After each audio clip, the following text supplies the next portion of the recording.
Hi everyone, it's Stacy Lee.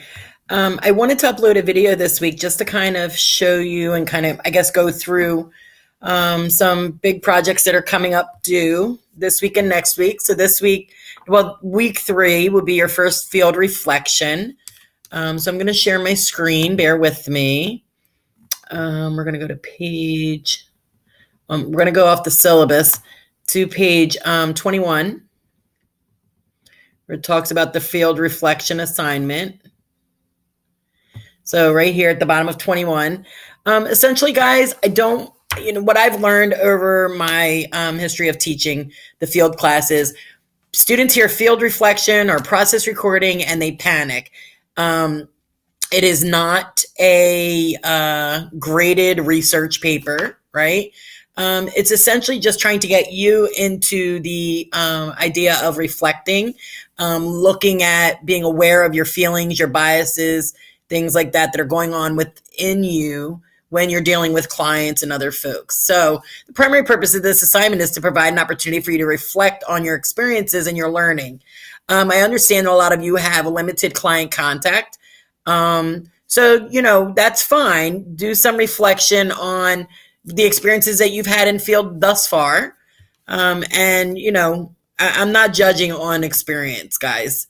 I'm judging on the submission and the quality of your writing and things like that. And I'm going to use this reflection to know kind of some of the challenges or lack thereof that you're facing in your field placement. So some of the guidelines, you guys have the template. Under major assignments, the field reflection template, make sure you're answering all 5 questions. And hopefully, if you're not completing a full journal, you're at least jotting down notes when there are issues or experiences in field that draw some emotion or feeling or reaction of some sort from you.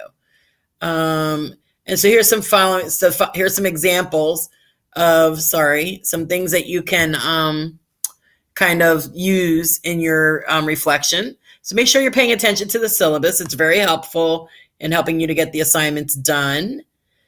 And that's pretty much on field reflection. The other thing I wanted to kind of talk about is your learning contracts, because I know they're due week 4.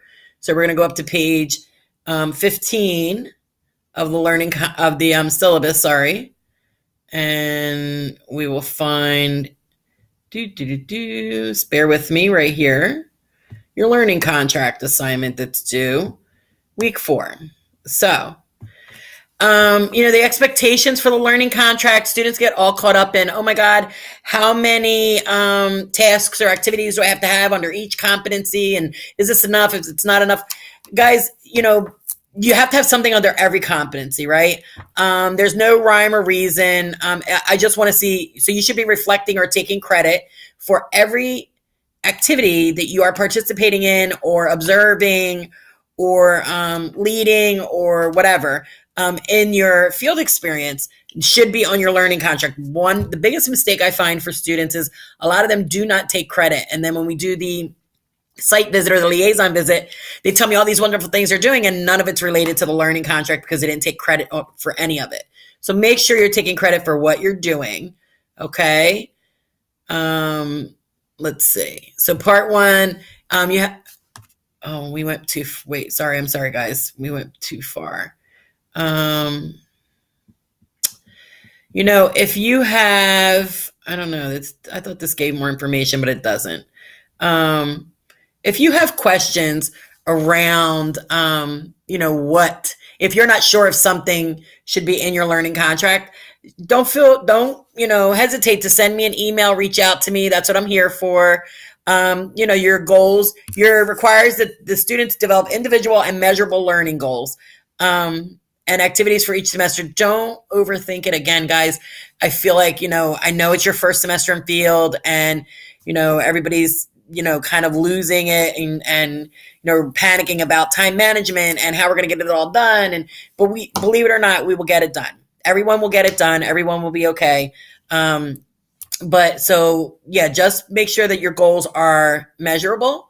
They're individual. I don't think I have any students I don't have any multiple students at the same site. So that's not an issue. But your learning contract, make sure it is typed and it uploaded into Canvas by Sunday night of week 4. Again, any questions, don't hesitate. Reach out to me. All righty. All right, guys. Thanks so much.